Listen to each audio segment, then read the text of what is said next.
What's up everyone, it's Endymion, and like a jaded ex-hitman trying to leave the Mafia, I keep thinking I'm done with this Blood Origin nonsense and they keep pulling me back in. There's been a lot of developments as of late, so let's get into it. And tell me, do you like stealing stuff? Well, if you do, you should probably work at Netflix. You see, there's a scene near the end of Blood Origin where a villager is shown posting various images of monsters on a town's board to be slain. And it turns out not only did Netflix not create this art in the first place, they actually stole it and didn't even bother to tell or pay the person who actually made it.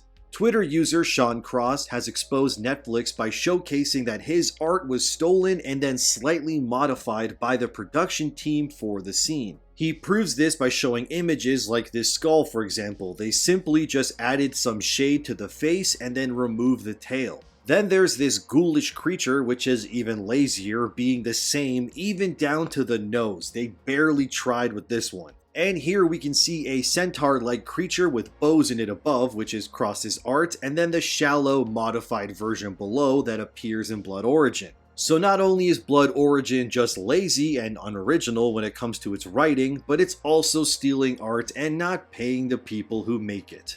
I think what Blood Origin's showrunner Declan DeBera says here perfectly sums up their attitude towards its entire series. During the early writing stages, and it became very clear that the theme of this whole thing was that words, stories that are stolen by oppressors and suppressed, what they're doing is taking away your greatest weapon, because words are more powerful than anything. Couldn't have said it better myself, Mr. DeBera. Netflix is definitely the oppressors in this situation. Next, we have what might actually be the endgame of The Witcher on Netflix with this article that says, The Witcher Blood Origin ending sparks theory Netflix will address Geralt's recasting by rebooting entire series. Now, while at first this may not be 100% true, there is a lot of damning evidence that shows Lauren Hissrich, DeBera, and the rest of the writers on this franchise might be planning to move The Witcher into a completely new direction, as in they won't follow the books at all. This is going to be a lot, so be patient with me and let me explain.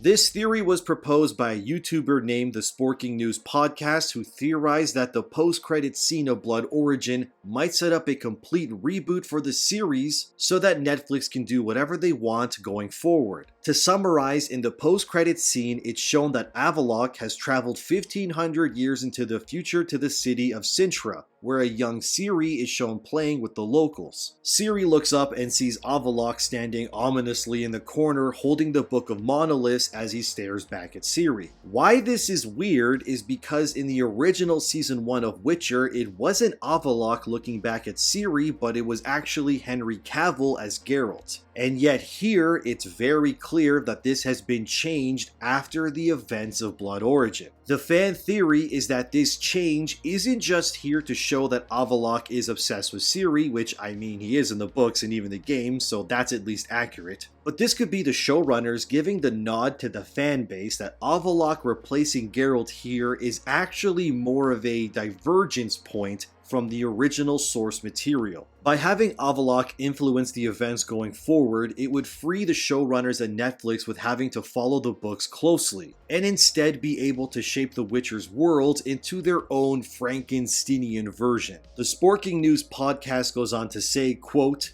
"They're letting us know, without telling us, they are rewriting season 1 of The Witcher. Bye-bye, Henry Cavill." End quote. While this may seem suspicious and without merit, unfortunately, it may just be the case. Lauren Hissrich, who's the showrunner for everything Witcher over at Netflix, was recently interviewed by Entertainment Weekly and was asked, since Henry Cavill has left Witcher with Liam Hemsworth taking over the role, what we can expect from a post-Henry Cavill Witcher story in Season 4. Lauren went on to say, quote, "Geralt has a new mission in mind when we come back to him in Season 4. He's a slightly different Geralt than we expected," she teased before emphasizing, "Now, by the way, that's an understatement." End quote. Of course, he will be played by someone else, but this change in timelines might go even deeper, and Lauren and DeBera might be using the Book of Monoliths that Avallac'h holds as their plot device to change everything. And the whole Geralt has a new mission means Lauren might be hinting that after Henry Cavill leaves the series proper at the end of season 3, Netflix and its writers will go in a completely different direction and diverge from the source material to make their own stories and timeline. After all, Blood Origin does represent what Netflix envisions for The Witcher as a franchise for them going forward. They want more identity politics, forced representation that makes no sense with bloodlines for example, and explanations for events that never needed them in the first place. But it gets even more weird and cryptic since Debera was interviewed for Netflix Geeked recently and would go into depth about the ending of Blood Origin. But it's this one particular part that makes this whole soft reboot new direction idea have more foundation. Here, listen. Avallac'h was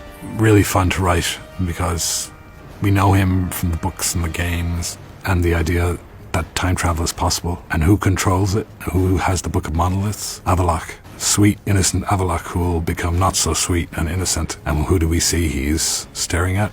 Young Ciri, who he will pursue throughout the books and throughout the TV series. And that's pretty much our ending. But is it an ending? And if time travel is possible, who's dead? Who's alive? Who knows? It's those specific words. But is it an ending? If time travel is possible, who's dead? Who's alive? This opening of Pandora's box from a story standpoint has given the Netflix shills their opportunity to rewrite and shape the Witcher timeline and its characters as well as the events into anything they want. Avallac'h could be Netflix's agent of chaos, being capable of influencing or rewriting any moment throughout the show to fit their agenda and timeline going forward. Henry Cavill is leaving? No big deal. Avallac'h will just influence the timeline like a medieval version of DC Comics' The Flash, and boom, Liam Hemsworth is now Geralt. What's Geralt's new mission? What about Ciri? What if Yennefer and Geralt never met because Avallac'h changed the timeline? What if Netflix really likes Islay and wants to shove her into a new story? But wait, she's been dead for 1500 years at this point, but wouldn't it be so cool to have Ciri meet her ancestor in the present day so that they can girl power their way and fight the patriarchy? Well, let's just get Avallac'h to use his book of convenient plot devices to mold The Witcher into whatever we want. I mean, it's not like anyone who actually cares about book accuracy is involved anymore anyway, right? In a lot of ways, Season 4 should almost be looked at like a potential reboot for the series. And I wouldn't be surprised if we see the seeds of massive change start to take shape in Season 3 as well, which may have been the turning point for Cavill anyways. I can't imagine how angry and disappointed Cavill felt when he realized the lengths that Lauren Hissrich and her identity writers were willing to go to in order to bastardize and shape The Witcher to fit their agenda. This entire mess has ended up growing the petition to fire the Netflix writers to gain even more steam, with it reaching almost 300,000 signatures as of the making of this video. And just as I was writing this video, even more info has come out, with Collider having released an interview with Lauren Hissrich, who has said they might even release Season 3 of The Witcher in 2 parts. Apparently, it's due to special effects taking a long time due to the ongoing pandemic. Lauren went on to say, quote, "We haven't discussed that splitting this season yet, but at this point, I think what we see happening across all sorts of streamers, I wouldn't rule it out. I do think that, obviously, we don't put anything out that we're not incredibly proud of.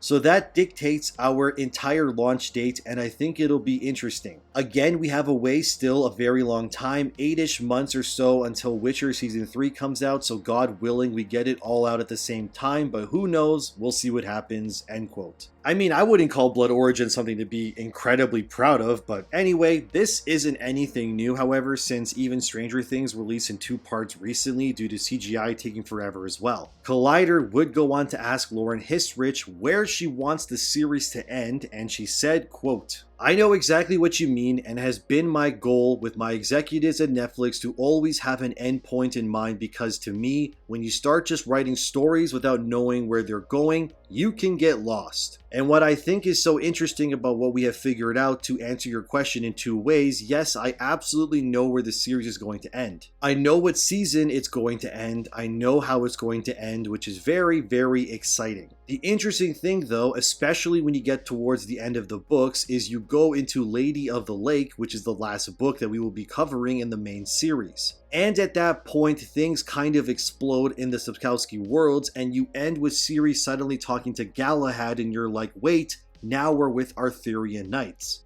To me, Lady of the Lake is the perfect example of how these stories can continue flourishing and developing even beyond the main saga, which is where obviously Blood Origin comes in. But I was asked a lot, are there going to be more sequels and prequels and spin-offs? I think certainly Sapkowski's books are kind of limitless in a lot of ways, end quote. So it seems like Blood Origin won't be the end of Netflix's remixing and bastardization of the lore. It'll keep going until the series doesn't seem like The Witcher at all. I hate it here. Also, some other interesting tidbits of info from this interview are that Islay was originally going to be the prototype Witcher, even though women can't be Witchers, but this is modern audience nonsense, so what can I say? We also won't see Avallac'h in Season 3, but he will return in Season 4 of the main series to influence events, which heavily implies the overall soft reboot to the lore and series going forward. And there's a part of this interview which further proves that Season 4 will be more expensive fan fiction. Collider asks regarding Minnie Driver's character. She's the collector of stories in the beginning of Blood Origin who wants Jaskier to sing the Song of the Seven and all that. Anyway, Collider asks, quote, "The end of episode 4, Minnie's character says, 'In one of her blood shall sing the last.' Is this a prophecy for the immediate future or somewhere down the road?" To which Debera would reply, quote, "It's suggestive that we can't really give it away without spoiling other things, but it suggests that it may have something to do with the bloodline of the Witcher, but it also has other consequences for that. But unfortunately, that can spoil it. It's a Season 4 question," end quote. There's also the other question as to who is the mysterious voice in Blood Origin that talks to Baelor and influences him to bring chaos magic to Zentreia. Well, it turns out the actress who voiced this mysterious role is named Hiftu Qasim, who according to Redanian intelligence is also playing Falka in Season 3 of The Witcher as well. Falka was a prominent character in the books who lived 100 years before the events of the main series. She led a rebellion against her father, King Verdansk, and in the Netflix version, it's confirmed that Ciri is actually the descendant of not only Lara Dorren, but also Falka, which again, by looking at them, god damn it Netflix. Anyways, on the official Netflix website, it said in Ciri's biography that the descendant of Lara Dorren and Falka, fierce, remarkable women who were swallowed up by the men afraid of their power, women whom Ciri is destined to avenge. So Ciri is quickly becoming the avenger of smashing the patriarchy. Great. You might also remember Stregobor in Season 2, whose hands are illusions, while his hands were taken by Falka, so Netflix seems to have been seeding this change for a while now. Falka also appears in Season 2 as a fiery avatar, and now she's been retconned into being related to Ciri because apparently every strong woman in this Netflix adaptation is related, and they are oh so powerful and men fear them because modern audience reasons. So that means the strange voice that influenced Baelor to bring chaos magic into Zentreia is also the future descendant of Islay. But how could Falka influence a sorcerer when she hasn't been born yet? Well, who cares? Just bring Avallac'h with his book and now it all makes sense because we're lazy and no matter what we set up, we can just explain it by parading around Ratatouille in a cloak holding his big book of convenience. What about Henry Cavill? Time travel. Yeah, but how does Ciri time travel? How is Falka talk time travel? Queen Elizabeth died? Not time travel related. She's dead as hell. Anyway, there you have it. Season 4 seems to be shaping up to completely throw the books into the fire and launch at terminal velocity into the modern audience stratosphere. I hope you're ready for some cringe, my friends, because it's coming for everything. But with the absolute failure of Blood Origin, both critically and being a nightmare for audiences, I guess we'll see what happens in the future. But as for now, the future of The Witcher at Netflix seems to be transforming into a monstrous cancer that will consume the franchise until it resembles nothing that made fans fall in love with it in the first place. As always, thank you for watching. I'll keep you updated. Happy New Year and stay diligent. We will prevail, and I'll see you in the next one. But is it an ending? And if time travel is possible, who's dead? Who's alive? Who knows?